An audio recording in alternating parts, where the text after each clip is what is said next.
কিনিওনেসের ইতিহাস ভেঙে দিলেন ব্রাজিলের এক যুগের রেকর্ড। আজটেকা স্টেডিয়ামের মঞ্চে নতুন ইতিহাস গড়লেন মেক্সিকোর ফরোয়ার্ড হুলিয়ান কিনিওনেস।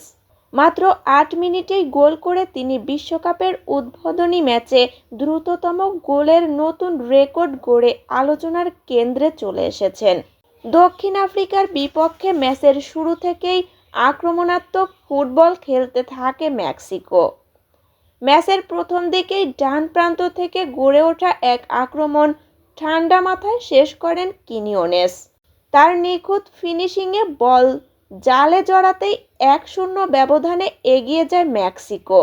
এই গোলের মাধ্যমে দীর্ঘদিন ধরে চলমান একটি পরিসংখ্যানের অধ্যায়ও শেষ হয়ে গেল। ২০১৪ বিশ্বকাপে ব্রাজিল ও ক্রোয়েশিয়ার উদ্বোধনী ম্যাচে ঘটে যাওয়া ঘটনাকে ঘিরে থাকা দ্রুততম উদ্বোধনী গোলের রেকর্ড এতদিন আলোচনায় ছিল। সেই ম্যাচে বিতর্কিত আত্মঘাতী গোলের পরিসংখ্যানকে ছাপিয়ে এবার নতুন ইতিহাস লিখলেন কিনিওনেস। এর আগে বিশ্বকাপ ইতিহাসের সর্বকালের দ্রুততম গোলের রেকর্ড এখনও ধরে রেখেছেন তুরস্কের সাবেক ফরোয়ার্ড হাকান শুকুর।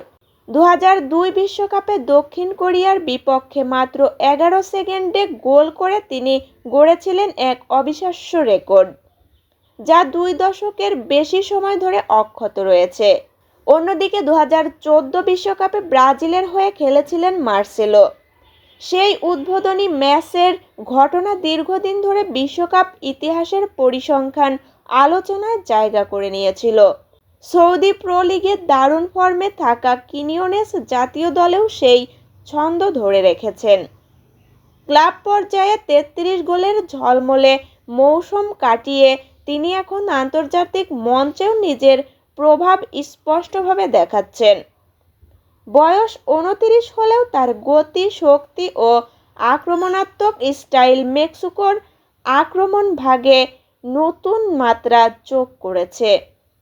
এই গোল শুধু একটি ব্যক্তিগত অর্জন নয়, বরং পুরো ম্যাচের গতিপথ বদলে দেওয়া এক মুহূর্ত।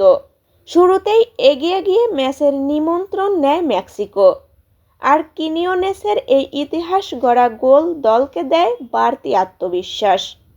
এখন প্রশ্ন একটাই, এই ফর্ম ধরে রেখে কিনিওনেস ও মেক্সিকো জাতীয় ফুটবল দল কতদূর যেতে পারে?